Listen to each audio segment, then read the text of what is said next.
Hi, welcome to another edition of Surviving Adversity. I'm Dr. Adam Millman, also known as the Philosopher Doc. On Surviving Adversity, we attempt to find people with unique experiences, difficulty, challenges, adversity, things that most people could not possibly imagine dealing with, and somehow they overcome this struggle. They not only survive, but they thrive. They do what would be difficult under the best circumstances, and they somehow get through it. What is different about people that are able to face challenges, face adversity, and get through it? What is different about their thought process? What do they say to themselves in the face of danger, in the face of challenge, in the face of struggle, that's different than those that say, I can't do this, I'm never going to be able to do this, I don't know what to do, I'm just going to give up.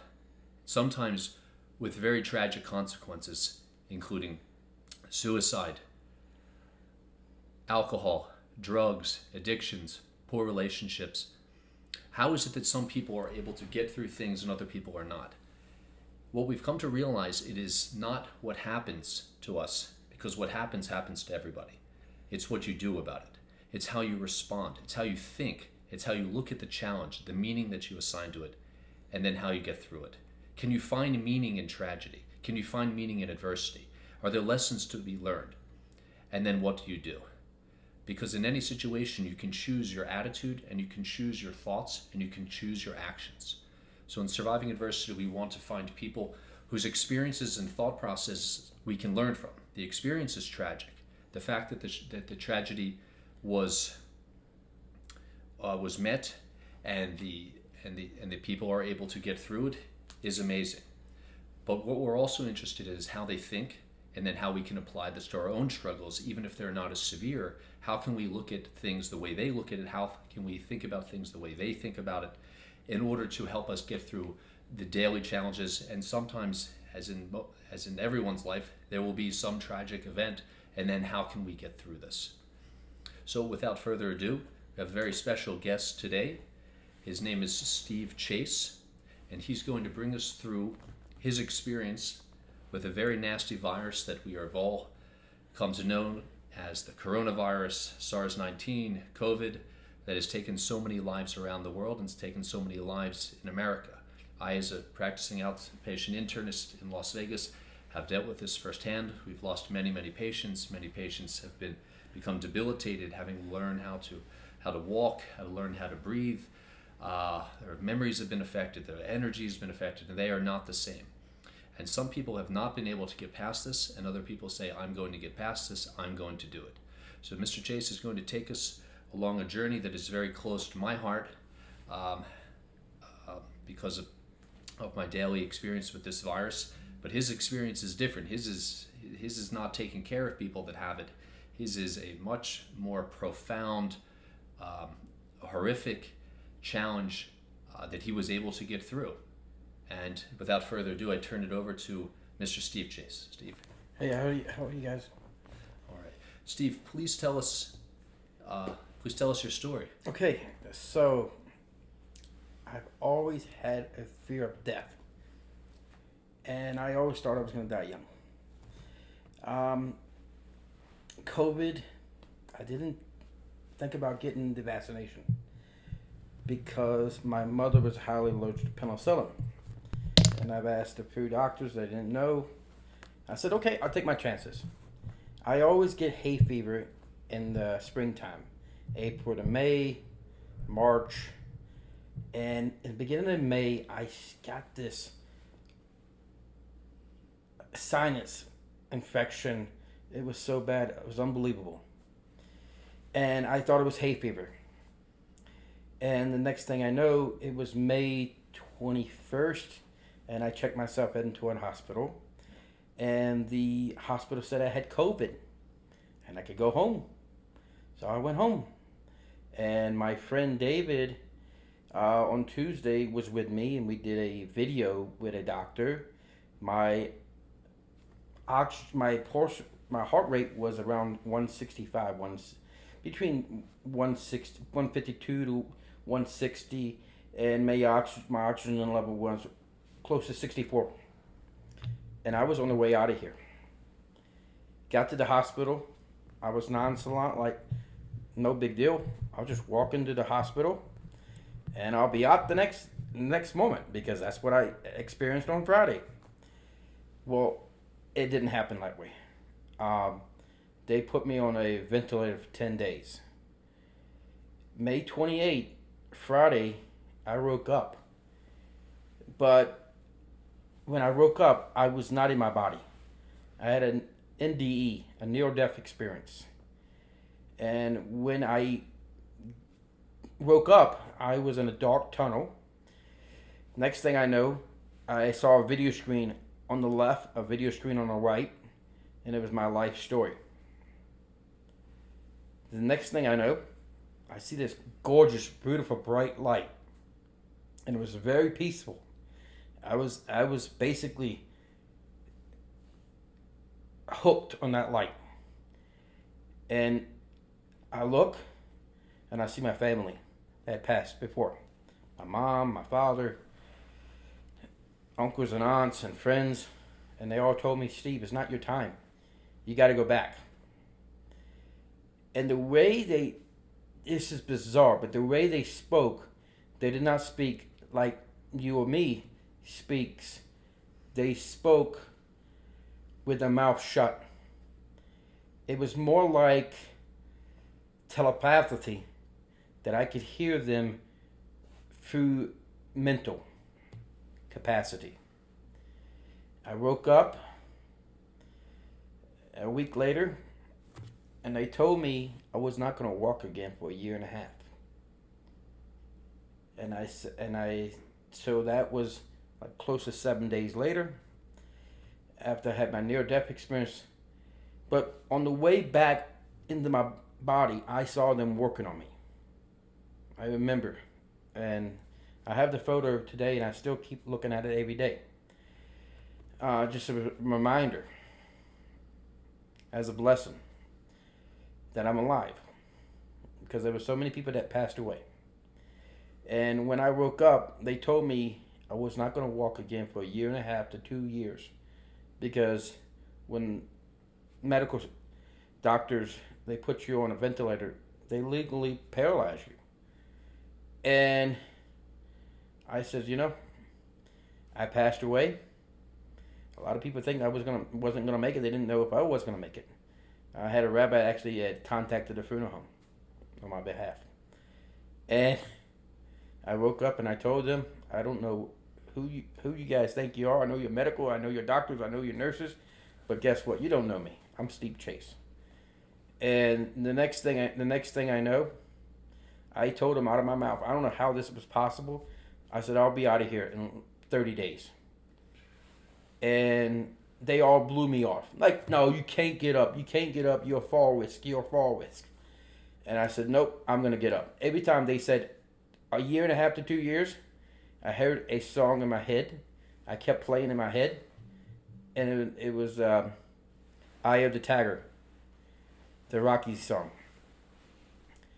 And next thing I know, I started asking them, could I get a walker? When I got the walker, I was up and down 3 or 4 times a day, just in the hallways. And 19 days since I had been admitted, a physical therapist came in on Sunday. Now, physical therapies don't usually work in that hospital where I was at. Don't usually work on a Sunday. But for some reason or other, she came in and she wanted to do a thorough examination on me. And I says, okay. She says, I want you to walk the hallways. I says, great. I got a walker right there. And next thing I know, she says, no, Mr. Chase. No, Steve. I want to see how good you can walk without a walker. And I looked right at her, and I knew it was my time. And I said, challenge accepted. Ah, beautiful, Steve. Beautiful. Just a few points that really struck my attention. First of all, I'm from Philadelphia, so I mean, I've been listening to Rocky. That movie came out it's a little bit more insight than I normally give. That came out the year I was born, 1976, the Academy Award, Sylvester Stallone, Rocky. Motivational still to this day, just as it was when it came out 46 years ago. 46 years ago. And when you were told that you were not going to be able to do something, and you said, you might be medical people, but I'm Steve Chase. So you have in your identity some power that you've associated with who you are, that means that this struggle is not something that is outside of your capability. Right. So were there things in your past that kind of formed Steve Chase's identity, so that even something like this, being on a ventilator, not being able to walk, not being able to breathe on your own, when you wake up, you say, I can do this. I'm Steve Chase. Other people would say, I'm so-and-so. I can't do this. Right. You said, so that's the difference. That's where it splits, where somebody says, this happens to me, I can't do it because as part of my identity, I don't have that capability. I don't have that resources. I don't have that resolve. But Steve Chase says, I'm Steve Chase, and that means I can do it and I will do it. Yes. So tell me, what happened to you in the past that made you think that you can do something that the doctor said you're not going to be able to do? Okay, so it goes back to my childhood. When I was young, maybe about 6 years old, my mother would work with me. I had a learning disability in school. And it wasn't like I thought out of the box. And so I thought out of the box, and I wouldn't think like regular people, and I would do certain things that people wouldn't think of, and it wasn't accepted back then. And my mother worked with me to make sure I could do the work, the school work, homework, and graduate to different grades. So my mother always told me, you do something, you prove yourself. You always remember who you are. And that's why I've always said I'm Steve Chase. Wow. Because it goes back to my mother teaching me at an early age. And that just goes to reinforce what seems to be true, is that your philosophy of life starts when you're very young. You experience something when you're young. How do you respond? What did the counselor say to you? What did the minister say? The rabbi, the priest, the coach, the teacher, the guidance counselor. When you mess up, what were the consequences? When you did something good, what were the benefits? What reward did you get? And this forms in your mind what you think, how you think the world works, and what you think you're capable of doing. And it starts when we're very young. And if we destroy young kids' ability, what they think their potential is, it can be devastating later on. A young kid says, well, I want to be the president of the United States. And the mom says, well, with your grades, you'll be lucky if you graduate from junior high and you'll be working at a grocery store. Not that anything's wrong with working at a grocery store, but to say to the kid that wants to be the president, you say, well, you can't do that. You're not able to do that. That stays in the kid's mind, especially when it comes at heightened emotional state. When the kid gets very, very excited, and boom, the mom or the dad verbally or emotionally smack down that goal that was just thrown out there. If it happens in a heightened emotional state, maybe with yelling or with some facial expression, that will stay with the kid, and they'll go on later and will be asked, well, can you do this? No, I can't. Why? I don't even know. And if the kid goes back and if the person goes back in their mind and think, when I was young, my mother or father told me that I can't do something, and it stays with you. And that destruction of one's goals and potential when they're a child can stay with them. And I don't mean that we need to psychoanalyze this on a couch with a Freudian psychoanalyst sitting there looking at you for hours and hours while you talk to try to figure out conflicts with you and your mom and your father. None of that. But to recognize where this belief comes from, where it came from, you can say, that's where it came from. Now I know where it came from. I don't need this is not useful for me anymore. I'm going to get rid of this belief, and then I'm going to go on and I'm going to accomplish what I want. I'm not going to think about what somebody told me 20 or 30 years ago about my potential. So Steve Chase brought into his identity that he can do things, influenced by his mom also being supportive of what he was able to do. And so now with this challenge, you say, well, I'm just going to apply what I did in the past and what my mom told me for the future, and I'm going to do it.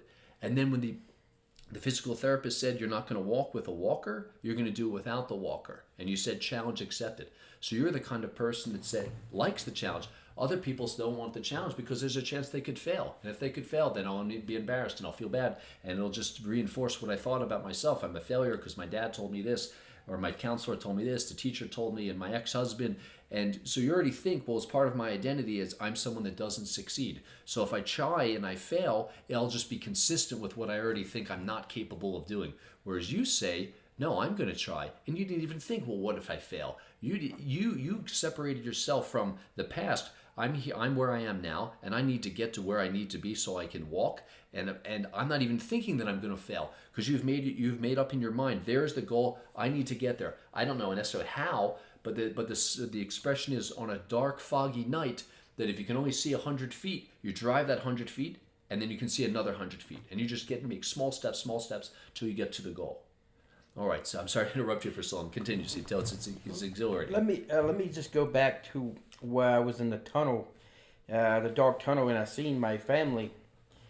I believe that made me more motivated to recover, because if I didn't see them and I didn't have the near-death experience, I consider it a blessing I had the near-death experience. And most people was like, "Oh, you had a near-death experience.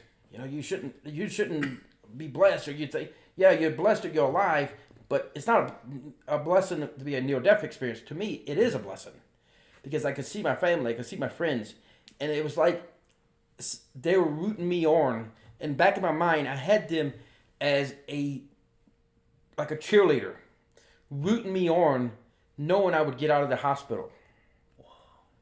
So you weren't motivated because you're going to see people that were the people that you saw people that had passed away? Yeah, they were passed away already. So was there part? But I knew my mom passed away when I was 16 and a half. And I was always afraid of death. Always. But I knew for some reason or other I would die young. So, not to say anything, but for like three and a half minutes, I was 45 years of age, and it was very peaceful. And I tried to tell my story to a lot of people, and when I hear someone passed away, like a friend, I try to console people as much as I can because I know I had to experience what I had, and I try to give them a thought, because obviously I had this near-death experience for a reason. Nothing just happens. It was an enlightenment. It was an education. It was a teaching of knowledge that there is a life after death. And then, Steve, when you woke up, was it in your mind that I'm going to tell people this story about the afterlife Yes. and the near-death experience? Yes. And I need to get stronger Yes. so I can then go and Yes. travel around and tell people Yes. about it? Yes. Did part of you want to let go and go rejoin your family that you hadn't seen in so many years?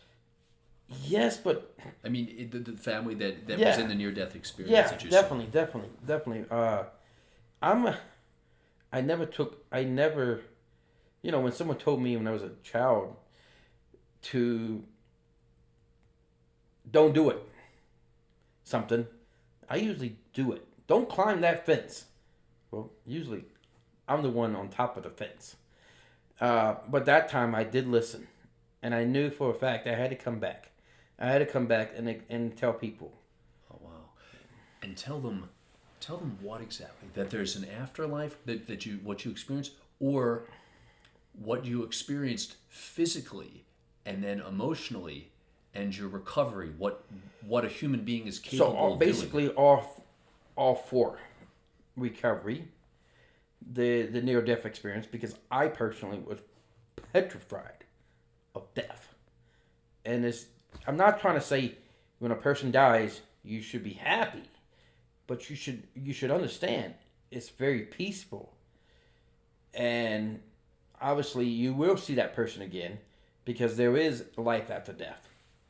And to motivate people, I know a person that has dementia, and I'll tell her in a heartbeat, hey, you don't think you can't do it. You can do it in a heartbeat. And I personally know, because I was literally dead for a few minutes, and I came back, and they told me I wasn't going to be able to walk again for a year and a half to 2 years, and I said, "Oh, I'll be out of here. I'll be out of here in 30 days." No, no, but it's amazing, Stephen. Not to cut you off. Go ahead. I was the sickest patient in that hospital, and I don't know how possible this is. They had to reorder so much oxygen for me. That's how bad I was. Yeah, you're on a ventilator for days and days and days, and your body just starts to wear out. I don't, if people haven't experienced it before, if just being in bed for a few days, your muscles start to weaken, but not moving at all. Right. You literally have to learn how to walk again and move your arms. Now, what if the doctor said that you would be up and walking in a couple weeks? I'm wondering if maybe you would have been less motivated to prove them wrong. But they said you're not going to walk for a year and a half. I believe so. So part of it was the challenge. Somebody looked at you maybe and said, "You can't do this," and you said, "Well, watch me do it." It wasn't part of a challenge. It was a challenge. Yeah, I learned a long time ago that we do not, we see this expression that man plans and God laughs, right? We tell the patients that they have this long to live or that long to live. You tell the person they're going to die in 3 months, they live 3 years. You tell the person they're going to die in 3 years, they die in three months. And so we should really refrain from making predictions because we really don't understand what the capacity of the human spirit is to get through tremendous challenges. And we know that people learn this in large part from Martin Seligman from the University of Pennsylvania, positive psychology, is that people that have optimism, regardless of the struggle, recovering from heart attack, recovering from stroke, in certain cases struggling through cancer, the people that are optimistic about their future and what they think they can do, that they have control and they can accomplish this, do much better than patients that think that I'm not going to get better, woe is me, what's going to happen, this is my life, why did God do this to me, I guess I'll just give up. People that think that they have control and they can do it tend to do much better in recovery. I have a famous quote I always think of. It's one of the greatest football coaches of all, Vince Lombardi. He says, "Winning is a habit, but losing is a habit as well. So if you keep your mind on thinking negative, you're going to have negative results. You keep thinking positive, you'll get positive results." That's right. Yep. That's it was almost word for word from this the great Vincent Peale. You and Earl Nightingale. You become what you think about. And if you think negative thoughts, if you think your life will have a negative result, you think in positive result. Now, not to say that you can only think positive and the results come, but thinking positive will spur the action. The hope will spur the action. The hope is the great catalyst. And you were told that you can't do something, and you use that as a lever. A lever, like putting a rod underneath a boulder and then on top of another boulder and pulling to try to pull it. You had a huge boulder to move, but that lever was the challenge that you can't do this. But why else, Steve? It must be more than just a challenge to prove somebody wrong. It wasn't all me though. Obviously, it was God, but I've lived in 27 states, 2 U.S. territories, and 3 countries. So I've close to 5,000 people on Facebook. And people, it was unbelievable. It was got to be a lot of the people on Facebook knew, and people in the different communities I've lived in knew, and they started praying for me. And prayer works. And just to get back to in the hospital, my phone was off. I didn't have my phone in the hospital. And my phone was off. But on Friday, June 11th, that's actually weird. June 11th, a rabbi calls me from Arizona. And he says, "Steve, I got good news." He says, "Steve, God doesn't listen to the doctors. God heals on his own time." And this week, I still have the voicemail on my phone. He says, "This week, I, I have good news. You will hear good news. 2 days later, I told the lady challenge accepted. June 14th, I was out of the hospital. Wow. And they told me I was going to have to do a rehab when I got home. I did a rehab, but I didn't do a rehab. I did a Steve Chase rehab. I did my own physical therapy rehab. It was weird because they said I was the sickest patient that actually lived, and in 20 days, I wouldn't say completely recovered because 30 days I had to take blood thinner, but for that certain amount of time, it was a miracle. I've never seen it in my life. I've seen people so sick that they're on oxygen for months and months and months. And for me, I went in, had a near death experience, and I was out in 20 days. Incredible. You really sped up the timeline. Steve, I wanted to ask you, when you get up when you were in the hospital and you woke up and they came into the room and said, "All right, Steve, it's time to get up and move around." What did you say in your mind before you began the process? What did you say to yourself that maybe other people could apply and say, this is possible for Steve Chase, then maybe it's possible for me. If he can do it, I can do it. What's possible for him? Right when I woke up, it was very weird because I was telling the doctors and the nurses what I had seen. I had telling them the near death experience, and and they said, "Yeah, you had a cardiac arrest. You were out for 3.5 minutes." And I was like, "Yeah, I knew it." It was weird. I says it was on Friday, so I knew the day. And they're like, "How'd you know that?" And I was like, "I know it was Friday." Wow. I didn't know the exact date, but I knew it was a Friday. So I knew the day, but I didn't know the date. But it was May 28th. And they came in and said, "Steve, it's time to get up." And what did you say to yourself? Did you say, "I can't do it. It's too hard. Just let me lay here and watch No, reality TV"? they told me you're going to be going to another hospital room. Okay. A private hospital or a regular private hospital. I said, "This is a private hospital room." Yeah, but we're taking you off the ICU and we're taking you to a regular private room. And I says, "Okay."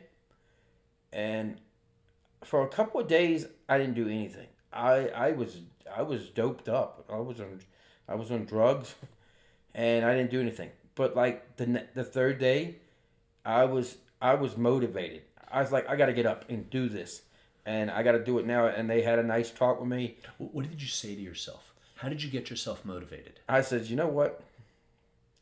I've been here before with other stuff, and people told me I couldn't do certain things, and I proved them wrong in the past, and I'll prove them wrong today." So you had that emotional resource that you could call on and say, "I've done this.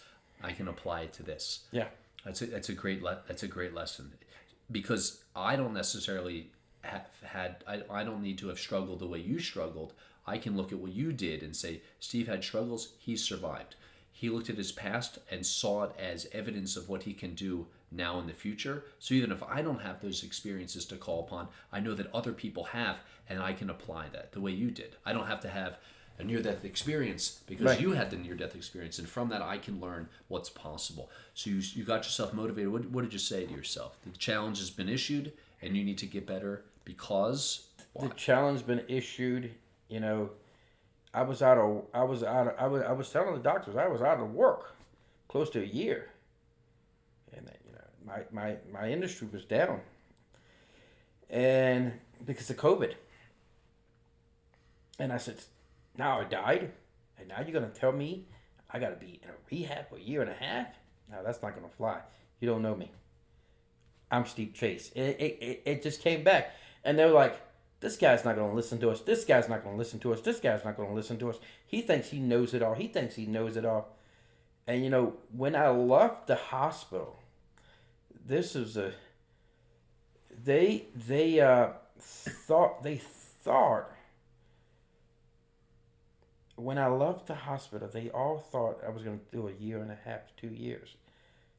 And I told them 30 days. And I said, I'm sorry. I don't really like that lie. It was only 20 days. And they were so excited. The doctors were so excited. The nurses were so excited. And, you know, all the doctors were like, well, we didn't know you were fast recovery. We didn't know.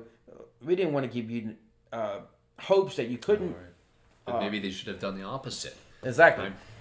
Right. And you wonder, Steve, what motivates people? You know, you tell the kid, if you don't do well in school, you're not going to have any options. You're going to wind up working a job you don't want to work. You're going to have relationship problems if you don't do well in school. Right. And then you say to another kid, you know what, if you do well in school, you can do anything you want to do. So one is more of a threat, and the other one is a promise of a better life. So you can try to threaten somebody into doing something, or you can show them all of the benefits. So they say to you, look, you know, I don't know if you can do it. And maybe that wasn't the right strategy for you, or for somebody else it may not have been the right strategy, but for you being told that you can't do something is what you actually needed to hear. Maybe had they been a little bit more optimistic, maybe it would have gotten better in 10 days. But maybe if you were they were more optimistic, it would have said, you know what, hey, you're really asking a lot from me. But for you, that may have been the better strategy. It's hard to say, right? You can't go back and say, well, maybe I think it was because I needed to prove myself. Right. And when you would wake up each day, what did you say? Day 1, So day 2, day 3. so- What did you say to yourself? I'm not trying to say a hotel is. I mean, I'm not. A hospital is like a hotel. It's not like a 5-star resort. But you know, every morning I would get orange juice and I would get all kosher food and this and that, and I had everything. You know, sometimes I would say to myself, you know, this is good. I don't have to work. I just sit in this. I just sit in this bed, and people. And then I says, you know what? This is not me. I got to get up. No, that's the voice of acceptance and procrastination creeping in. Exactly. It's not good. That's the thing that gets you to say, no, I can't get up. Look, if I get up, there's not enough time. I can't exercise now because look, I only have 10 minutes, and 10 minutes isn't enough time. So I'll watch 10 more minutes of television. I mean, I had really nice conversations with a lot of doctors and the nurses, and they were good people. But at the same time, I had to get out of there. Did you realize that one day you were going to be talking to people, telling them your story? Did you realize that earlier or after you got out that this would be something that people would something that people would need to hear? Something told me that I should tell my story. When you were in the hospital, that's what you started? Yeah, in my head. I says, you know what? And I think it was when I had my near-death experience, when I was there. I says, I can stay here. I don't got to listen to my family and friends. This light is gorgeous. This light is beautiful. This is an impressive light, and it's so peaceful here. But who has the option to come back and tell everybody what they seen? Well, guess what? I have that option because I'm getting a second chance. So you know what? I did come back. I got the second chance. And I'm here to say, dying people are sick. My father, he's a diabetic. He died. And I didn't like seeing him die like that. But for me, it was like I was sick for a month, and I just died, but I came back, got a second chance. So it was a blessing. Sure. Because there are so many people out there that are sick, and they could easily die, and people are so they lose someone, like they lose their mother, they lose their father. For a long time, when my mom passed away, I was emotional because my mother was my mother. I was 16 when my mom passed. And I didn't think, the whole time I was graduating a couple of years later, and I'm like, Mom, she did everything for me to get this, and she's not here. But I realized that she was there. And a lot of my answers were answered when I had my near-death experience. Even though it was telepathy. I couldn't see them move their mouths, but it was mental. Wow. So there's a couple other motivators. you have this experience that other people don't know about, and people that walk around, get up every day, and have no hope, and their existence is futile, and eventually they'll die, and the worms will come in and dispose of their body, and they're here for such a short period of time. What's the point? What's the use? It's all Darwinian natural selection. There's no kind of guided design or truth or ultimate destiny, ultimate design. And you can say to people, well, I had this experience. This is my experience. This is something that you should know about. And that's, I can't think of something more motivating than for people to have a knowledge that there is something after they die, that there's maybe some knowledge that they receive and relatives that are long past that they can reconnect with, and that should give their life more meaning while they're alive, because that after they go, there's something there. And so it might give them more inspiration while they're alive, to appreciate what they have, but to know that even when it's their time to pass, that there's something waiting for them. And then also what you said about your mom and your dad, and then what you said in synagogue last week, is that you don't know. You have to appreciate what you have now, because it can disappear in an instant. Yeah. And when it disappears, you may not be able to get it back. You shouldn't have to lose it in order to appreciate. You shouldn't have to go blind in order to appreciate your eyes. You shouldn't have to be able to lose the ability to walk to appreciate the fact that you can walk. And you lost the ability to do almost everything. Yes. And now you get another chance. When you pass, you don't have ailments. I didn't have problems breathing. I didn't think about breathing. When I was in my body, I thought about breathing because I was having problems breathing. But when I had my near-death experience, I was totally healed for those few minutes. I was healed. I even saw myself walking. Wow. And so I personally believe if I didn't have the near-death experience, then I would probably be more sick. I think due to the near-death experience, I recovered faster, because when I read this somewhere, when you pass away and you come back, some of the ailments are not there like they were before. Wow. Yeah. And maybe, and who knows, it could be the effect of on the mind on the body, the inspiration and the clarity and the optimism that you have, that, wow, there is something waiting for me. Maybe that gives you infuse that into your daily life, and then maybe that has an effect, this mind-body dichotomy. It's like a computer or television. You turn on the machine and it's not working, or a cell phone, and it freezes up. And then you gotta take the battery out, and then you gotta put it back in, and resets the phone, and then it's perfectly fine. Oh yeah, right. When in doubt, if the computer's not working, just turn it off and turn it back on again. Sometimes it works. Excellent, Steve. Do you have a part, just a final message, something that people could apply in their, just to sum up your experience and how you apply it in your life, and now how can other people apply your experience and your train of thinking to their own challenges that they may encounter? Yeah, never give up. No matter what someone tells you to do, if you know you can do it, you do it all the way, and you do it the best you can do it. Because you only have one time here. Some people get 2 times. But at the same time, you don't forget where you come from. You try to remember your childhood. Because early childhood, if you had a positive early childhood, that will help you in the future. And number 3, appreciate what you have. And when you lose something, it might be too late. Hey, don't wait till you're about ready to go over Niagara Falls, I guess, before you appreciate what you have. Yeah.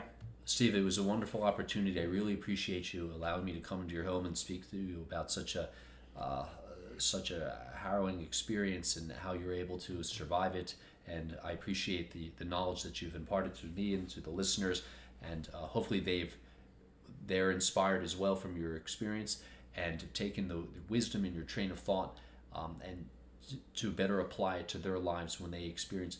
It doesn't have to be a struggle quite as great as yours. They can apply it to smaller struggles. The way you think, your line of thinking, and your inspiration, your optimism, I think is very motivational to me, and hopefully the viewers, the listeners, will find the same inspiration that I did. It's a real wonderful experience. I really appreciate it. Thank you, Steve. You're welcome.